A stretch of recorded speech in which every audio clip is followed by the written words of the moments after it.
Hello everyone, I have another video for you today. This time going to be an Eredin deck, a monster deck. I did say I would get around to doing this, and this deck's pretty powerful. It's definitely one of the top ones in the meta, and in fact this version was given to me by my good friend Beardy Bog, who is a very high ranked player on the pro ladder right now. He's in fact trying to, make the climb, get top 8, top 6 or whatever for the next Gwent Open. So I really appreciate him sending me this deck. It's become quite well known now on the ladder, and I wanted to give it a go myself and showcase it to you guys as well. So let's just jump into the deck and see what it does, what the idea behind it is, and then of course show gameplay after that. So we've got Eredin, the monster leader that boosts a unit by 3 and gives it the immune tag, meaning it can't be damaged, targeted in any way, and that is pretty effective. It turns out when you combine it with Mourntart, and this is kind of the whole idea of this deck, is you get a really chunky Mourntart, which this card of course boosts itself every time there's a for every unit in the graveyard. You're able to get this really big amount of points, and then simply immunize it with Eredin and stop the opponent from removing it, unless they have, some specific card removal like Igni or Scorch or whatever.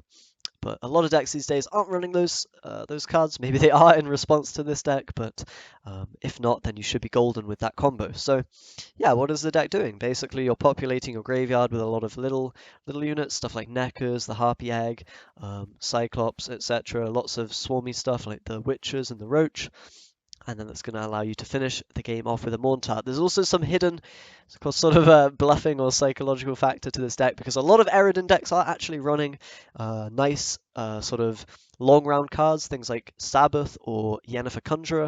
In fact, I think I had another version, I could show you it, another version of a deck which is kind of relying on that stuff.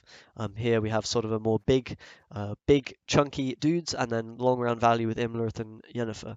And this isn't the exact version that people are playing, but there's some versions of Eredin that look kind of like this.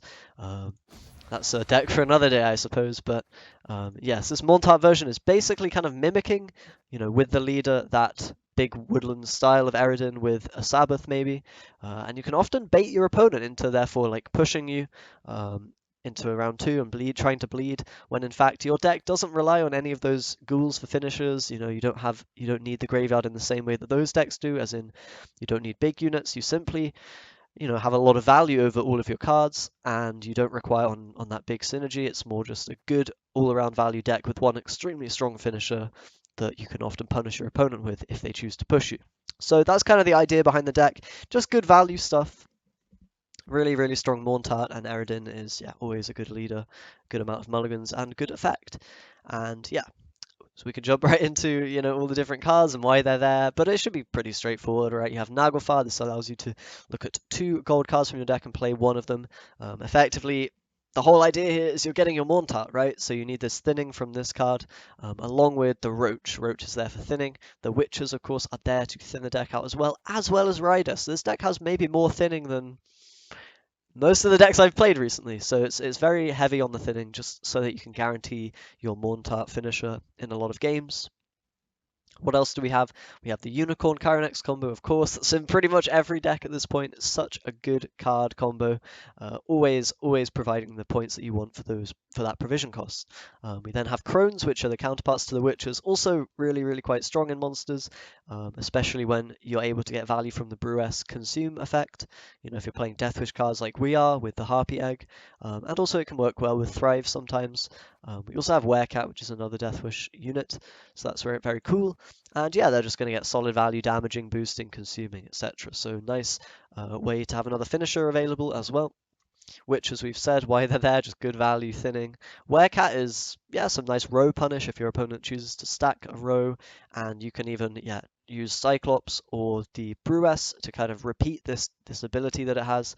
And that can be really powerful. Not to mention the Werecat even has Thrive on top of it. So this card is kind of very strong potentially. A lot of value there. We have Cyclops, just a solid card and able to get some little bit of extra synergy when you're playing a Harpy Egg or that Werecat that we've talked about. And then Harpy Egg is in for the same reason. Just a solid card that you can synergize with Cyclops, get some nice amount of points from. 8 points. It's quite a lot, right? For five provisions if you count the 6 Cyclops provisions, but yeah. pretty good all in all when those two come out together. Kind of similar to playing Ancient Foglet and Forktail together, but maybe even a little better. You get some removal value with the Cyclops as well. We do have one Forktail in the deck just to clear up those big boards and, yeah, deny the Witcher play from the opponent maybe. Or at least, yeah, lower the value they get from that. Riders, of course, are just insanely good. Probably the best thinning card in the game, I believe. Just 8 points. 8 points for so little provisions is really, really amazing. The cost of thinning on this card is very low, and that makes it very strong. So Riders are in basically every monster deck that I know of. We then have Drowners, which are an okay Thrive unit. Neckers the same, and Arcspores the same. Neckers are actually quite important because they do populate the graveyard more than any other unit, pretty much, and that's going to allow you to get a bigger Mourntart. So, yeah, Arcspore, decent card as well. But basically that should give you a bit of a rundown of the deck. We're just going to play long round out and then try to get to a shorter round 3 with Mourntart. That's the idea. If we can get there, that's perfect. If not, well, you maybe pick up a card along the way as your opponent attempts to bleed you incorrectly. So quite a fun one, and yeah, very powerful as well. A lot of the top players using similar decks to this, or even this one exactly, to climb to those high ranks. But anyway, let's jump into a game and see how it performs. Alright guys, looks like we're jumping into an Eredin Mirror, the classic. We'll see if this guy's running the sort of Sabbath version, rather than the one that we're running. We will mulligan, of course, the bricks out of the hand. There's going to be a lot, probably, due to us just playing a lot of thinning cards. So let's get rid of Rider, Roach, sure. And then end the mulligan right there. Okay, so what do we want to start with? Usually you want to get your Thrive units down as soon as possible. Here we don't really have anything that we need to play that badly, so Harpy Egg is an okay one to get out of the hand. Yeah, I don't mind it. We could also just play Witches if we wanted, but I think the Egg is okay. Eggy boys. This will give away what version of the deck we're running, most likely, which, you know, may or may not be a bad thing. Mankind is a virus. There's going to be a lock. Okay, we can definitely go with Arcspore now in that case, just to knock this down a bit, allow Rider to be played, and of course get the Thrive value on our units. He too is playing maybe the same deck as us. Who even knows? So if we play Forktail, we will actually lose the Arcspore. I don't know how much we even care though. It might be fine, honestly. Alternatively, we could go with a Drowner first. I also don't mind that play, but it's going to allow one of the Neckers to survive. I kind of like the Forktail now just to counter that. I think it's pretty okay that we lose the Arcspore. It's of course going to deal its damage to Dorogare, so it's not, wasted in any real capacity. We can then definitely go with the Drowner to, hopefully get another Thrive going.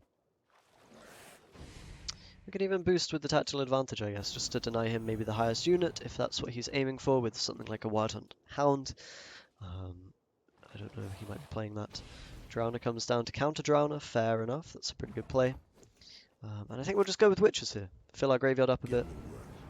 Want to avoid playing too heavily into one row because of Werecat, in case he's running that card similarly to us. And there's another couple of Witches, which are a bit scary, I'm not going to lie guys, they're a little bit spooky. Of course, they're going to populate his graveyard a little bit. Anyway, I think we can go with the Riders pretty safely here. They're not too bad. Thin the deck out more, get rid of all those cards that we don't want, and clean up our mulligans for later. And yeah, looking okay for now. Looking not too shabby. We have the Mourntart ready with the Eredin for some nice value.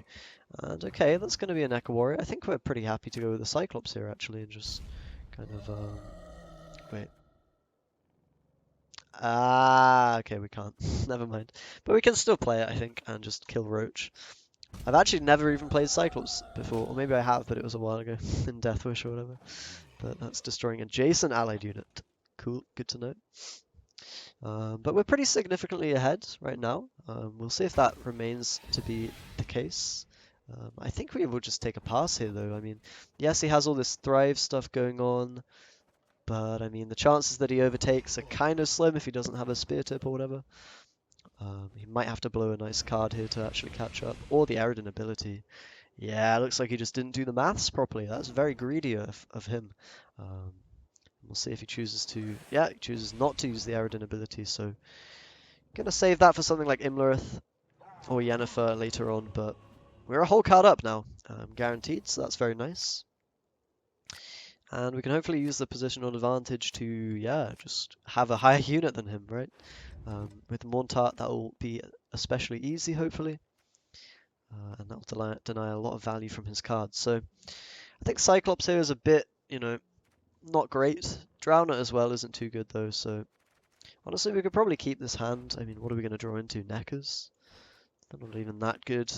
Um, yeah, we're a whole card up, a whole 2 cards up, even if he wants to push us here. So not really an option for him.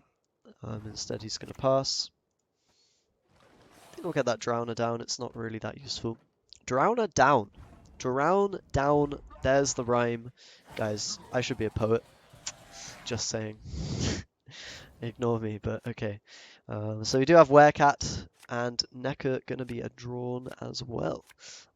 I mean, it's tempting to even play these Neckers. They kind of get you 2 hidden value even if they get removed.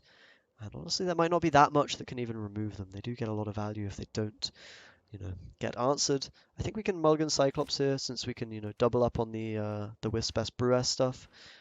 And what else do we want here? Well, I think this hand's pretty insane. We could mulligan a Necker, and that might be the correct decision to make. Yeah, I think it probably is. Okay, we get a Necker anyway, so not really worth it, but also not losing anything. We can of course start with these. If they die, I mean, they're just giving us more Mourntart value, so they're kind of, yeah. Even when they're getting removed, they're doing something at the very least, right? They're not completely useless, so that's good. We could do an immediate Werecat, but I just don't think that's very good. Probably the Harpy Egg is going to be the play here. Sounds good to me. And we can Nom Nom on this, plus the Werecat with our Brewess. That should also allow us to get the highest unit and block a Sabbath, hopefully. Which will be nice. Oh, Werecat becomes way better now, and it will only get better with time, so that's very cool. We could just go ahead and play the Wispess here. Probably fine, I think. We can kill the Arcspore. Yeah, we lose a little bit of Werecat value, but the Thrive value that we're stopping is probably significant enough that we are happy to do that. Werecat going to be really good now to buff the Necker up as well, if we want to do that. And okay, guys, he has a very sizable spear tip coming down. I think we can go ahead and play Werecat, though. Going to get some Thrive value, and then we're going to have this big, chunky Crone, and then Mourntart soon after to kind of shut down his big boys. If he does go with the Sabbath now, which you kind of expect. No? Okay. Seems like he's kind of lacking any kind of finisher here, which is maybe unfortunate for him. But right now it's looking not too great for him. I think we do still go with the Consume. We could also go Naglfire and just whack down the Spear Tip. I kind of like that as an option, but maybe he wants to put it in his own graveyard. And I think we can just happily take the value on these. Maybe we should get a little bit of extra Thrive value first. Yeah, I kind of like it. I think this is a little bit better for us. Just going to take the 8 damage on the Spear Tip. Get that Thrive bonus, and then maybe he plays another unit on front row and we can eat for even more value. We need to remember to not play Mourntart as the last card because it will, lose. It won't be able to use its order effect, so we have to play that second to last, basically. Or, earlier if we want to. And, I mean, for the same reason that we played Chironex just there, I think we can go ahead and play Unicorn. It's simply getting us more Thrive value, which can't ever be a bad thing, right? It's just more points. I'm just getting more points, and points are what you need to win the game. He does have his own Mourntart, so this will be closer than it might seem. Mourntart is very powerful, of course, and in fact, I don't know, can he have anything that deals with this? Probably not, because it's going to be a 4 strength boy, kind of hard to remove. He's going for the same thing. You can still click the Mourntart, of course, despite it being immune. You're able to click the order effect. And have that work. So this is a really nice finisher from us. We can get that nice little bit of sort of Death Wish value while also filling up our graveyard a bit more and then clicking the Mourntart right at the end. And my maths isn't great, guys. My maths really isn't great. I think this will be enough. I hope it will be enough. Yeah, I think we should be fine here. We've got to click the Mourntart. Big value. And yeah, there we go. Taking the win in the mirror match. He was running a slightly different version, but this one with a little bit more sort of straight value, not relying on the big boys, because they cost a lot of provisions, and then your bronze core becomes a little bit worse and whatnot, and maybe your silver core as well. But yeah, I mean, Mirror match, what can you do? Not the best showcase maybe of the deck, but trust me, this one's really, really good and it's a blast to play. So if you're feeling like a bit of monsters and a bit of finisher power that might have been lacking before in your deck, yeah, then feel free to give this one a go. And thanks very much for watching, guys. I'll catch you in the next video. Goodbye.